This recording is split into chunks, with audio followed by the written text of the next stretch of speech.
안녕하세요. 크리스천 영성학교 논의하는 신목사입니다. 오늘은 9월 4주 영성학교 훈련 내용에 대해서 말씀드리겠습니다. 먼저 인생의 참 양식에 대해 살펴봅시다. 고등학교 교과서에는 여러 위인들이 나오죠. 김구 선생 혹은 안중근 의사 등과 같이 개인의 야망이 아니라 일제 식민지 하에 있는 조선의 독립을 위해 일생을 바친 독립투사들의 삶은 우리에게 가슴 뭉클한 감동을 줍니다. 이들이 이러한 희생적인 삶을 살았던 것은 나라를 위해 사는 것이 무엇보다 가치 있는 일이라 믿었기 때문입니다. 오늘날 이들의 전기를 대하는 우리 후손들의 입장은 그들과는 다른 입장에 있죠. 고등학교 시절에 그들의 역사는 시험에 나오느냐 마느냐로 우리에게 가치가 매겨질 때도 많죠. 인생이 죽고 나면 허망한 것이죠. 예수님이 이 세상에 계실 때 유일하게 가치를 두고 사셨던 것이 있는데 바로 보내신 이의 일을 행하는 것이었습니다. 이것을 주님의 양식이라고 부르셨어요. 양식은 먹어서 만족하게 되는 것이고 살아가는 에너지의 원천이자 때로는 이유가 되기도 하는 것입니다. 예수님의 양식은 바로 성부 하나님의 뜻을 행함으로 영원히 만족하며 살아갈 힘을 얻으셨죠. 그가 이 땅에 오신 존재의 이유이자 목적이었기 때문입니다. 그렇다면 우리의 양식은 무엇입니까? 무엇을 할 때 마음이 만족과 힘을 얻으며 살아갈 가치를 느끼십니까? 각자가 다른 삶의 이유와 목적을 가졌겠지만 주님께서는 믿는 자의 양식은 바로 주님 자신이라고 선포하십니다. 주님은 만물이 만물로 인하고 만물이 그로 인해 창조되신 만물의 근원이며 목적이자 존재의 이유가 되십니다. 할렐루야.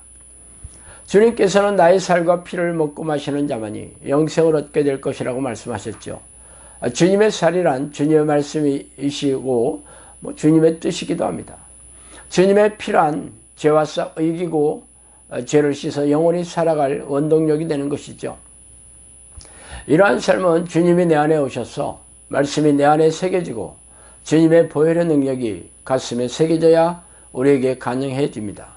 주님 때문에 하나님의 자녀가 태어나게 되고 또 나를 위해 십자가에 달리신 주님을 위해 주님의 뜻에 순종하며 주님께 순종할 때 진정한 자유와 평강과 기쁨을 누리다가 주님께로 돌아가서 영원히 천국에서 함께하는 삶이 바로 주님을 양식으로 삶는 삶입니다. 주님이 없으면 내 영혼은 만족이 없이 메마르고 건조하여 삶의 의미를 찾을 수 없음을 고백하며 주님을 구하는 삶이 되는 것은 우리의 성령 내주 기도 훈련의 목적입니다. 이러한 마음으로 주님을 부르고 계십니까? 아니면 숙제를 하듯이 주님을 부르고 계십니까? 내 중심에서 주님만이 나의 삶의 이유이자 목적이 되기 원하는 마음을 읽으셨을 때 주님이 오십니다. 그동안 우리는 교회에서 요구하는 각종 예배의식에 참여하거나 희생적인 봉사와 헌금, 활동에 내 인생을 들여왔습니다. 그래서 영혼이 윤택해지고 삶의 열매가 풍성해 맺혔습니까? 이러한 활동은 예수님의 살과 피를 먹고 마시는 것이 아닙니다. 예수님의 보혈이 내 가슴에 새겨지면 더 이상 죄의 노예로 살아가지 않습니다. 진정한 양식이 내 마음에 풍족하다면 내 인생에 불행은 물러가고 행복의 열매가 맺혔을 것입니다. 실상은 그렇지 못했죠. 성경에 나오는 중풍병자나 38년 된 병자가 고통스러운 삶을 살았던 이유를 주님은 죄라고 분명하게 말씀해 주셨습니다. 어디 병뿐이겠습니까? 우리가 살면서 숱하게 겪는 고통이나 고난이 다 죄로 말미암아 오는 것입니다. 이것을 알려주는 교회는 지금까지 없었어요. 원인을 정확히 알지 못하니 성도들의 고통스러운 삶이 해결되지 못하는 것입니다. 하나님을 부르는 기도야말로 이 문제 해결의 지름길입니다. 두 번째, 자신을 돌아보는 훈련을 하세요. 전심으로 하나님을 부르면 우리 마음에 나의 죄와 옛 습성들을 떨어내야겠다는 마음이 들어옵니다. 기도 훈련의 변화의 열매로 나타나지 않는다면 사실 미혹의 영역에 속고 있는 것이죠. 시간이 지나면 잘 될 거라는 미혹의 영이 넣어준 생각이 머릿속에 들어와 있는 것입니다. 지금부터라도 죽게 살기로 기도하여서 마음이 높고 낮아지고 가난해진 상태가 와야 합니다. 그리고 죽기 살기로 회개해야 하겠죠. 그래서 마음밭이 갈리기 전까지는 한 발자국도 앞으로 나아가지 못합니다. 말씀을 읽을 때 성경 속의 인물을 나와 동일시해 해서 보세요. 모세오경에 나온 이스라엘 백성들의 고집스러운 모습, 불순종하는 모습, 원망 불평하는 모습들이 바로 나의 모습과 같다는 것을 생각하고 회개하고 주님을 불러서 씻음 받아야 합니다. 성경을 읽을 때나 공부할 때나 혹은 암송할 때 가져야 하는 중요한 태도는 순종하려는 마음으로 보는 것입니다. 사람은 나의 허물이나 필요를 정직하게 얘기해 주지 못합니다. 그러나 순종하려는 태도를 가진 자에게 말씀은 정직하게 내가 버려야 될 죄들이나 습관들이 무엇인지 비추어 주실 것입니다. 그것들을 버리고 바꾸는 자에게 순결한 마음을 주며 죄를 민감하게 인지하고 싸우도록 도울 것입니다. 이것은 하나님을 깊이 경외하도록 인도해 주며 말씀을 더욱 사모하게 하여 영적 양식인 말씀을 왕성하게 섭취하며 내 안을 채워줄 것입니다. 세 번째, 하나님께서 지켜보시는 항목을 살펴봅시다. 먼저 기도하는 시간입니다. 사람마다 처한 상황이 천차만별이죠. 시간을 절대적으로 많이 낼 수 있는 사람도 있고 그렇지 않은 사람도 있습니다.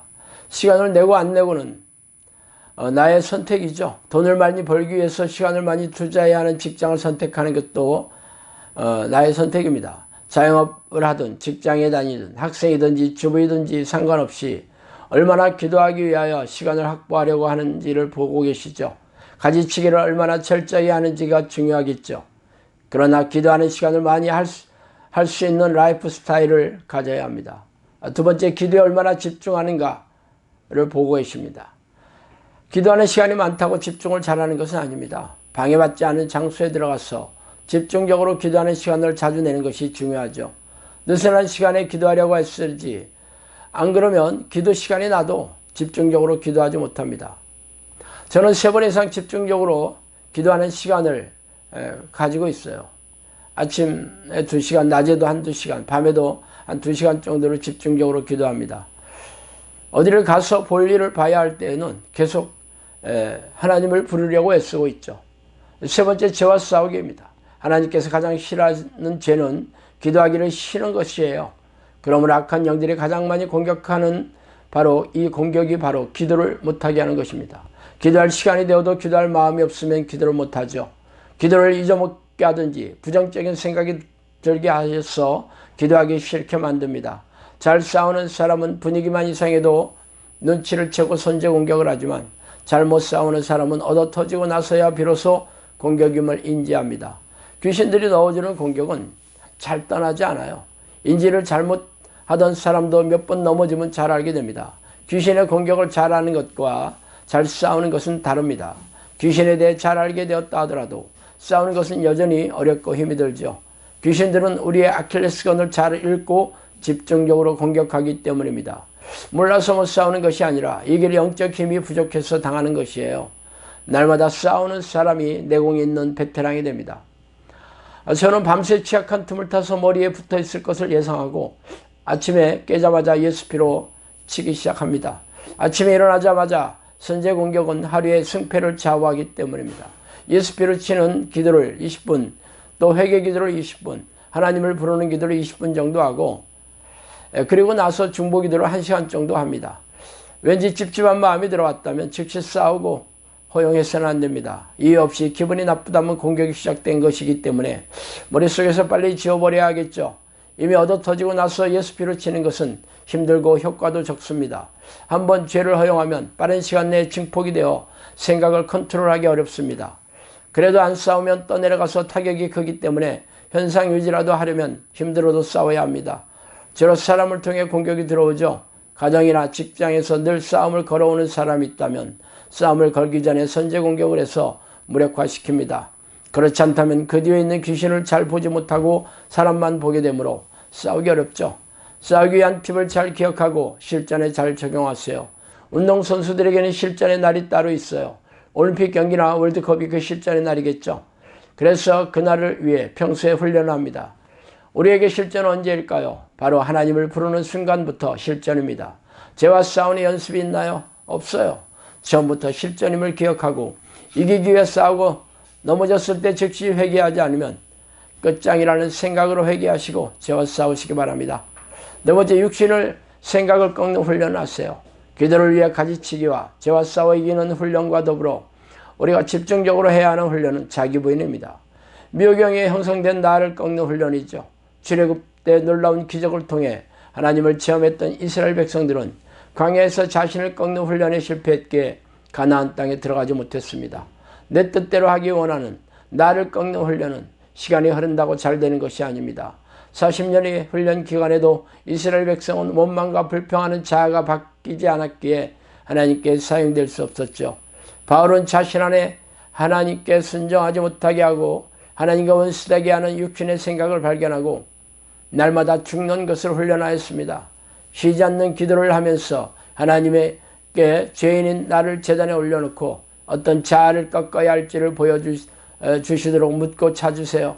하나님을 사랑하지 않는 자, 기도하기를 싫어하는 나, 자존심을 세우며 교만을 떠는 나, 인정하지 못하면 분노하는 나, 감사하지 않고 원망하며 불평하는 나, 다른 사람을 판단하고 정죄하는 나, 이 등 마귀에게 종노릇하고 있는 나를 십자가에 못 박고 그리스도를 의지하는 것이 바로 성경에서 말하는 믿음입니다. 살아있는 사람은 작은 바늘에 찔려도 소리를 지르지만 죽은 시체는 칼로 찔러도 꼼짝하지 않죠.